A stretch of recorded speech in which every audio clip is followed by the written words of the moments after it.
അപ്പോൾ നമ്മൾ കഴിഞ്ഞ വീഡിയോയിൽ ശരാശരിയുടെ ക്ലാസ് 1 ആയിരുന്നു. അപ്പോൾ ഇത് ശരാശരി എന്ന ടോപ്പിക്കിൻ്റെ ക്ലാസ് 2 ആണ്.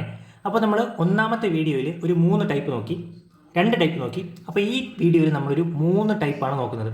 അപ്പോൾ ഈ വീഡിയോ നല്ല ശ്രദ്ധിച്ച് കേൾക്കുക. കാരണം ഈ ടൈപ്പിൽ പറയുന്ന 3 ടൈപ്പിലെ ചോദ്യങ്ങൾ കാണാൻ ഏകദേശം ഒരുപോലെ ഇരിക്കും, പക്ഷേ ഒന്നല്ല.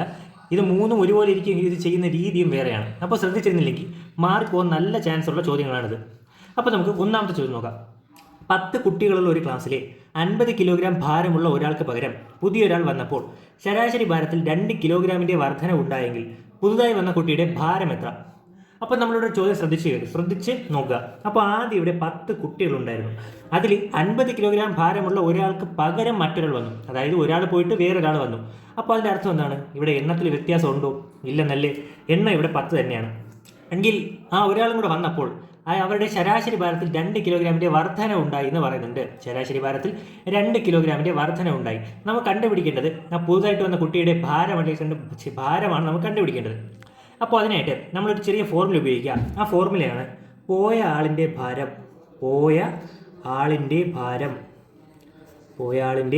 ഭാരം പ്ലസ് അംഗസംഖ്യ ഇൻറ്റു ശരാശരിയിലെ വർധനവ്. അംഗസംഖ്യ ഗുണം ശരാശരിയിലെ വർധന. അപ്പോൾ നമ്മുടെ ഫോർമുല എന്താണ്? പോയ ആളിൻ്റെ ഭാരം പ്ലസ് അംഗസംഖ്യ ഇൻറ്റു ശരാശരിയിലെ വർധന. ഇവിടെ പോയ ആളിൻ്റെ ഭാരം എന്താണ്? 50 കിലോഗ്രാം എന്ന് ഇവിടെ തന്നിട്ടില്ലേ? അപ്പോൾ പോയ ആളിൻ്റെ ഭാരം ഇവിടെ 50 പ്ലസ് അംഗസംഖ്യ ഇൻറ്റു ശരാശരിയിലെ വർധനവ്. നിങ്ങൾ ശ്രദ്ധിച്ചാണ്, ഇത് ബ്രാക്കറ്റിനുള്ളിലാണ് കൊടുത്തിരിക്കുന്നത്. കാരണം ഈ അംഗസംഖ്യ ഇൻറ്റു ശരാശരിയിലെ വർധനവാണ് നമുക്ക് ആദ്യം ചെയ്യേണ്ടത്. ആ കിട്ടുന്ന ഉത്തരമാണ് 50നോട് കൂട്ടേണ്ടത്. ഓക്കെ അല്ലേ? അപ്പോൾ ഇത് ബ്രാക്കറ്റ് ഇട്ട് തന്നെ പഠിക്കുക. അപ്പോൾ 50 പ്ലസ് അംഗസംഖ്യ എത്രയാണ്?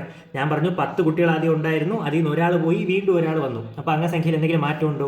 ഇല്ല. 50 പ്ലസ് 10 ഗുണം ശരാശരിയിലെ വർധനവ് 2 കിലോഗ്രാം എന്ന ചോദ്യത്തിൽ തന്നെ തന്നിട്ടില്ലേ?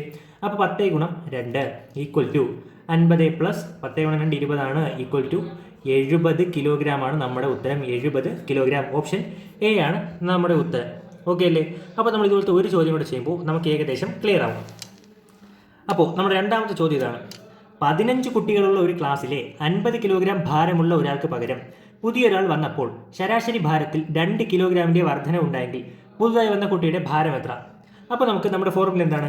പോയ ആളിൻ്റെ ഭാരം, ഞാൻ ഷോർട്ടായിട്ട് എഴുതുകയാണ്, പോയ ആളിൻ്റെ ഭാരം പ്ലസ് അംഗസംഖ്യ ഇൻറ്റു ശരാശരിയിലെ വർധനവ് ഈക്വൽ ടു ഇവിടെ പോയ ആളിൻ്റെ ഭാരം എത്രയാണ്? 50 കിലോഗ്രാം ഉള്ള ഒരാളല്ലേ പോയത്. അപ്പോൾ 50 പ്ലസ് ഇനി അംഗസംഖ്യ ഇൻറ്റു ശരാശരിയിലെ വർധനവ്. 15 കുട്ടികൾ ആദ്യം ഉണ്ടായിരുന്നു. അതിൽ ഒരാൾ പോയി, തിരിച്ചൊരാൾ വന്നു. എണ്ണത്തിൽ എന്തെങ്കിലും മാറ്റമുണ്ടോ? ഇല്ല. 50 പ്ലസ് 15 ഇൻറ്റു ശരാശരിയിലെ വർധനവ്. 2 കിലോഗ്രാം വർദ്ധിച്ചു എന്ന് ചോദ്യത്തിൽ തന്നെ പറയുന്നില്ലേ? 15 ഗുണം 2 ഈക്വൽ ടു 50 പ്ലസ് ആദ്യം ബ്രാക്കറ്റുള്ള ചെയ്യുക, കിട്ടുന്ന ഉത്തരം 50നോട് കൂട്ടുക. 15 ഗുണം 2 30 ഈക്വൽ ടു 50 പ്ലസ് 30 എത്രയാണ്? 80. അല്ലാതെ ബ്രാക്കറ്റ് ഇടാതെ ചെയ്താൽ നമ്മുടെ ഉത്തരം മാറിപ്പോവും. ഓക്കെ അല്ലേ? 80 കിലോഗ്രാം. ഓപ്ഷൻ ബി ആണ് നമ്മുടെ ഉത്തരം. അപ്പോൾ നമുക്കിവിടെ കുട്ടികളുടെ എണ്ണം തന്നിട്ട് ഒരാൾ ഇത്ര കിലോഗ്രാമുള്ള ഒരാൾ പോയി, അതിനുശേഷം ഒരാൾ വന്നപ്പോൾ ഇത്ര കിലോഗ്രാമിൻ്റെ വർധന ഉണ്ടായി എന്ന് പറഞ്ഞാൽ നമ്മൾ ചെയ്യേണ്ട വഴി എന്താണ്? പോയ ആളിൻ്റെ ഭാരം പ്ലസ് അംഗസംഖ്യ ഇൻറ്റു ശരാശരിയിലെ വർധനവ്. അപ്പോൾ നമ്മളിവിടെ ആലോചിക്കണം, ഇങ്ങനെ ഒരാൾ പോയിട്ട് തിരിച്ചൊരാൾ വരുമ്പോൾ ശരാശരിയിൽ വർധനവ് മാത്രമേ ഉണ്ടാവുകയുള്ളൂ, കുറവും ഉണ്ടാവാൻ സാധ്യതയില്ലേ? അപ്പോൾ അതാണ് നമ്മളടുത്ത് പഠിക്കാൻ പോകുന്നത്. അപ്പോൾ ചോദ്യം ഇതാണ്. ഒരു ക്ലാസ്സിലെ 20 കുട്ടികളിൽ 50 കിലോഗ്രാം ഭാരമുള്ള ഒരാൾക്ക് പകരം പുതിയൊരാൾ വന്നപ്പോൾ ശരാശരി ഭാരത്തിൽ 1 കിലോഗ്രാമിൻ്റെ കുറവുണ്ടായി. അതാ കിടക്കുന്നു കുറവ്. എങ്കിൽ പുതുതായി വന്ന കുട്ടിയുടെ ഭാരം എത്ര? അപ്പോൾ നേരത്തെ സെയിം ചോദ്യം തന്നെയാണ്, പക്ഷേ ഇവിടെ എന്താണ്? 1 കിലോഗ്രാമിൻ്റെ കുറവാണ് ഉണ്ടായത്. നമ്മൾ ആദ്യം പഠിച്ചപ്പോൾ നമ്മളിവിടെ എന്താണ് ചെയ്തത്? അതായത് ശരാശരി ഭാരത്തിൽ 2 കിലോഗ്രാമിൻ്റെ അല്ലെങ്കിൽ ഇത്ര കിലോഗ്രാമിൻ്റെ വർധനമെന്ന് പറഞ്ഞപ്പോൾ നമ്മൾ പോയ ആളിൻ്റെ ഭാരം പ്ലസ് കൊടുത്തു. എങ്കിൽ കുറവാണെങ്കിൽ നമ്മൾ എന്ത് ചെയ്യണം? ആ പ്ലസിനെ മാറ്റിയെങ്കിൽ മൈനസ് കൊടുത്താൽ മതി. നമ്മുടെ ഫോർമുലയായി. അപ്പോൾ പോയ ആളിൻ്റെ ഭാരം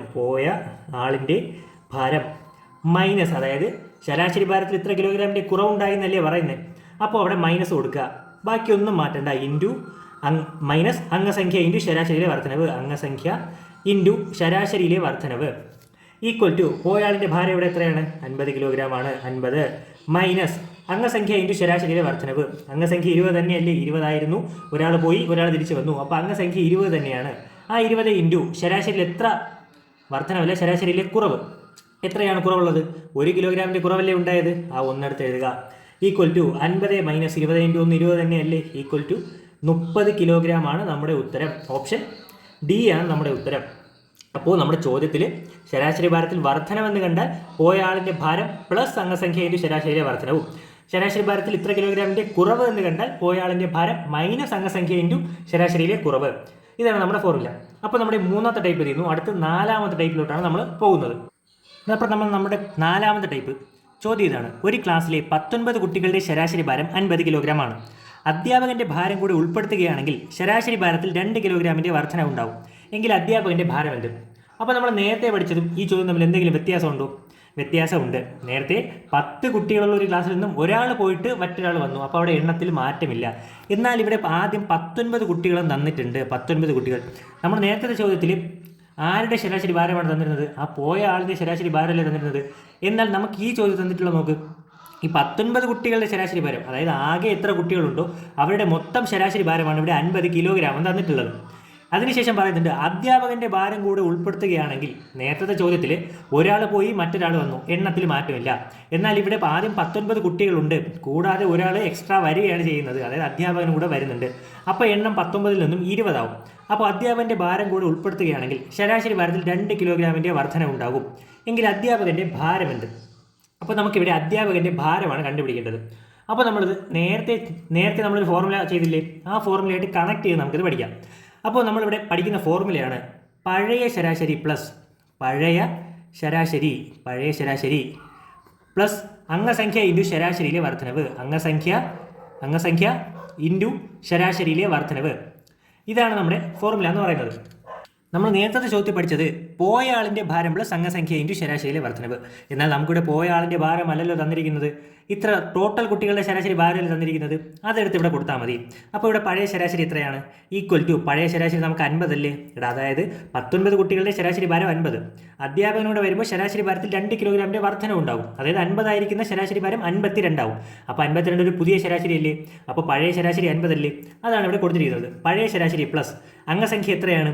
19. ഒരു കാരണവശാലും എടുക്കരുത്, 19 കുട്ടികളുണ്ട്, ഇപ്പോൾ ഒരു അധ്യാപകനും കൂടെ വന്നില്ലേ, അപ്പോൾ 19 പ്ലസ് 1 എത്രയാണ്? 20 ഇൻറ്റു ശരാശരിയിലെ ഭാരത്തിൽ 2 കിലോഗ്രാമിൻ്റെ വർധനവ്, അപ്പോൾ ശരാശരിയിലെ വർധനവ് 2 ഈക്വൽ ടു 50 പ്ലസ് 20 ഗുണം 2 എത്രയാണ്? 40 ഈക്വൽ ടു 90 കിലോഗ്രാമാണ് നമ്മുടെ ഉത്തരം. ഓക്കെ അല്ലേ? അപ്പോൾ ഇങ്ങനത്തെ ചോദ്യത്തിൻ്റെ ഫോർമുല എന്താണ്? പഴയ ശരാശരി പ്ലസ് അംഗസംഖ്യ ഇൻറ്റു ശരാശരിയിലെ വർധനവ്. അപ്പോൾ ഇവിടെയും നമുക്ക് എന്ത് വരും? വർധനവ് മാത്രമല്ല കുറവുണ്ടാവും. അപ്പോൾ നമ്മൾ എന്ത് ചെയ്യും? ഈ പഴയ ശരാശരിയിലെ പ്ലസ് മാറ്റി മൈനസ് ഇട്ട് കൊടുത്താൽ മതി. ഓക്കെ അല്ലേ? ഇനി നമ്മൾ ഇന്നത്തെ വീഡിയോയുടെ അവസാനത്തെ ചോദ്യത്തിലോട്ട് പോവുകയാണ്. അപ്പോൾ ചോദ്യം ഇതാണ്. ഒരു ക്ലാസ്സിലെ 40 കുട്ടികളുടെ ശരാശരി ഭാരം 50 കിലോഗ്രാമാണ്. പുതുതായി 10 കുട്ടികൾ കൂടി വന്നപ്പോൾ ശരാശരി ഭാരത്തിൽ 4 കിലോഗ്രാമിൻ്റെ വർധന ഉണ്ടായെങ്കിൽ പുതുതായി വന്ന കുട്ടികളുടെ ശരാശരി ഭാരം എന്ത്? അപ്പോൾ ഈ ചോദ്യവും നമ്മൾ ടൈപ്പ് 4 പഠിച്ച ചോദ്യം തമ്മിൽ എന്തെങ്കിലും ഒരു സാമ്യത തോന്നുന്നുണ്ടോ? ഇത് ഏകദേശം സെയിം തന്നെയാണ്. പക്ഷേ ഇവിടെയുള്ള വ്യത്യാസം എന്താണെന്ന് വെച്ചാൽ, നമ്മൾ നേരത്തെ പഠിച്ച ചോദ്യത്തിൽ ഒരു ക്ലാസ്സിലെ 19 കുട്ടികളുടെ ശരാശരി ഭാരം 50 കിലോഗ്രാം തന്നിട്ടുണ്ട്. അവിടെ അധ്യാപകൻ്റെ ഭാരം കൂടെ, അതായത് അവിടെ അങ്ങനത്തെ മോഡലിൽ കൂടുതൽ ഒരാൾ മാത്രം, അല്ലെങ്കിൽ ഒരു കുട്ടി മാത്രമേ കൂടുതൽ വരൂ, അല്ലെങ്കിൽ ഒരു അധ്യാപകൻ മാത്രമേ കൂടുതൽ വരൂ. ആ കൂടുതൽ വരുന്ന ആളുകളുടെ എണ്ണം എന്ന് പറയുന്നത് എപ്പോഴും ഒന്നായിരിക്കും. എന്നാൽ ഈ ടൈപ്പ് ചോദ്യത്തിൽ 40 കുട്ടികളുടെ ശരാശരി ഭാരം 50 കിലോഗ്രാം തന്നിട്ടുണ്ട്. പുതുതായി 10 കുട്ടികൾ, ഇവിടെ അവർ എണ്ണം എത്ര വേണോ ചോദിക്കാം, എണ്ണം എത്ര വേണോ കൂട്ടി ചോദിക്കാം. 10 ആയിരിക്കാം, 20 ആയിരിക്കാം, 30 ആയിരിക്കാം, അങ്ങനെ എണ്ണം എത്ര വേണോ കൂട്ടി ചോദിക്കാം. അപ്പോൾ ഇങ്ങനെയുള്ള ചോദ്യങ്ങളിൽ നമ്മൾ എങ്ങനെ ഉത്തരം കണ്ടുപിടിക്കുമെന്ന് ചോദിച്ചാൽ, നമ്മൾ നേരത്തെ പഠിച്ച സെയിം ഫോർമുല തന്നെയാണ്, ചെറിയൊരു മാറ്റം വരുത്തിയാൽ മതി. നേരത്തെ പഠിച്ച ഫോർമുല എന്താണ്? പഴയ ശരാശരി പ്ലസ് അംഗസംഖ്യ ഇൻറ്റു ശരാശരിയിലെ വർധനവ്, അംഗസംഖ്യ ഇൻറ്റു ശരാശരിയിലെ വർധനവ്. അതിനുശേഷം ഒരു ചെറിയ കാര്യം കൂടെ നമ്മൾ ആഡ് ചെയ്ത് കൊടുക്കണം. എന്താണ്? ഇവിടെ എത്ര കുട്ടികളാണ് കൂടുതൽ വന്നത്, അതാണ് നമ്മളിവിടെ ഡിവൈഡഡ് ബൈ കൂടുതൽ വന്ന കുട്ടികളുടെ എണ്ണം, കൂടിയ കുട്ടികളുടെ എണ്ണം. അപ്പോൾ നമ്മുടെ ഫോർമുലയായി കൂടിയ കുട്ടികളുടെ എണ്ണം അല്ലെങ്കിൽ പുതുതായി വന്നവരുടെ എണ്ണം. നിങ്ങൾക്ക് ഇഷ്ടമുള്ളത് കൊടുക്കുക അവിടെ, കേട്ടല്ലോ. കൂടിയ കുട്ടികളുടെ എണ്ണം അല്ലെങ്കിൽ പുതുതായി വന്നവരുടെ എണ്ണം ഈക്വൽ ടു, ഇവിടെ പഴയ ശരാശരി എത്രയാണ്? 50 കിലോഗ്രാം അല്ലേ, 50 പ്ലസ് അംഗസംഖ്യ ഇൻറ്റു ശരാശരിയിലെ വർധനവ്. അംഗസംഖ്യ എത്രയാണ്? ഒരിക്കലും 40 എഴുതരുത്. 40 കുട്ടികളുണ്ടായിരുന്നു, 10 കുട്ടികൾ എക്സ്ട്രാ വന്നു, അപ്പോൾ 40 പ്ലസ് 10 50 ഇൻറ്റു ശരാശരിയിലെ വർധനവ് 4 കിലോഗ്രാം തന്നിട്ടില്ലേ, ഇൻറ്റു 4 ഡിവൈഡഡ് ബൈ കൂടിയ കുട്ടികളുടെ എണ്ണം അല്ലെങ്കിൽ പുതുതായി വന്നവരുടെ എണ്ണം. പുതുതായി എത്ര കുട്ടികൾ വന്നു? 10 പേരല്ലേ വന്നത്. അപ്പോൾ ഡിവൈഡഡ് ബൈ 10. ഇവിടെ പലരും കാണിക്കുന്ന ഒരു മിസ്റ്റേക്കാണ്. ഒരിക്കലും ഈ 10നെ 50നെ എടുത്തങ്ങ് വെട്ടുകയോ ഈ 10ൽ കിടക്കുന്ന 0 ഇതൊന്ന് വെട്ടുകയോ ഒന്നും ചെയ്യരുത് കേട്ടല്ലോ. ഇതാ ഇവിടെ പ്ലസ് ചിഹ്നമാണ് കിടക്കുന്നത്, അതുകൊണ്ട് നമുക്കത് വെട്ടാൻ പറ്റത്തില്ല. ഈക്വൽ ടു 50 പ്ലസ് 5 5 4 20, അപ്പോൾ 200 ഡിവൈഡഡ് ബൈ 10. ഇതാ ഈ ഒരു 0 വെട്ടാൻ, ബാക്കി 50 പ്ലസ് 20 ഈക്വൽ ടു 70 കിലോഗ്രാമാണ് നമ്മുടെ ഉത്തരം. ഓപ്ഷൻ എ ആണ് നമ്മുടെ ഉത്തരം എന്ന് പറയുന്നത്. ഓക്കെ അല്ലേ? അപ്പോൾ നമ്മൾ ഇന്ന് എന്തൊക്കെയാണ് പഠിച്ചത്? അപ്പോൾ 10 ആദ്യം നമ്മൾ പഠിച്ചെന്താണ്? 10 കുട്ടികളുള്ള ഒരു ക്ലാസ്സിൽ നിന്നും ഒരാൾ പോയിട്ട് മറ്റൊരാൾ വന്നു. അതായത് എണ്ണത്തിൽ വ്യത്യാസമില്ല. ആ പോയ ആളിൻ്റെ ഭാരവും തന്നിട്ടുണ്ട്. ശരാശരിയിൽ വർധനമാണെങ്കിൽ നമ്മൾ പഠിച്ച ഫോർമുല എന്താണ്? പോയ ആളിൻ്റെ ഭാരം പ്ലസ് അംഗസംഖ്യ ഇൻറ്റു ശരാശരിയിലെ വർധനവ്. നമ്മൾ ഇപ്പോൾ അവിടെ വർധനവല്ലാതെ കുറവാണെങ്കിൽ പോയ ആളിൻ്റെ ഭാരം മൈനസ് അംഗസംഖ്യ ഇൻറ്റു ശരാശരിയിലെ കുറവ്. നമ്മൾ അടുത്ത് പഠിച്ചത് എന്താണ്? എണ്ണത്തിൽ ഒരാൾ കൂടുതൽ വരികയാണെങ്കിൽ, എണ്ണത്തിൽ ഒരാളുടെ വർധനമാണ് വരുന്നതെങ്കിൽ നമ്മൾ പഠിച്ച ഫോർമുല എന്താണ്? പഴയ ശരാശരി പ്ലസ് അംഗസംഖ്യ ഇൻറ്റു ശരാശരിയിലെ വർധനവ്. അതുപോലെ തന്നെ അവിടെ വർധനവിന് പകരം ഇത്ര കിലോഗ്രാമിൻ്റെ വർധനവിന് പകരം കുറവാണെങ്കിൽ പഴയ ശരാശരി മൈനസ് അംഗസംഖ്യ ഇൻറ്റു ശരാശരിയിലെ കുറവ്. നമ്മൾ അവസാനം പഠിച്ചത് എന്താണ്? എണ്ണത്തിൽ എത്ര വേണോ കൂടുതൽ ചോദ്യം തന്നിരിക്കുകയാണെങ്കിൽ, അതായത് ഈ ചോദ്യം തന്നെയാണ്. 40 കുട്ടികൾ ആദ്യം ഉണ്ടായിരുന്നു, അതിനുശേഷം 10 കുട്ടികൾ കൂടി അല്ലെങ്കിൽ 20 കുട്ടികൾ കൂടി ഇങ്ങനെ തന്നിരിക്കുകയാണെങ്കിൽ നമ്മൾ പഠിച്ച ഫോർമുല എന്താണ്? പഴയ ശരാശരി പ്ലസ് അംഗസംഖ്യ ഇൻറ്റു ശരാശരിയിലെ വർധനവ് ഡിവൈഡഡ് ബൈ ആ പുതുതായി വന്നവരുടെ എണ്ണം. അപ്പോൾ ഇത് പഴയ ശരാശരി പ്ലസ് അംഗസംഖ്യ ഇൻറ്റു ശരാശരിയിലെ വർധനവ് ചെയ്തതിന് ശേഷം അതിനെ കൂടിയ അല്ലെങ്കിൽ പുതുതായിട്ട് വന്ന കുട്ടികളുടെ എണ്ണം കൊണ്ട് ഡിവൈഡ് ചെയ്തതിന് ശേഷം മാത്രം പഴയ ശരാശരിയോട് കൂട്ടുക. ഓക്കെ അല്ലേ?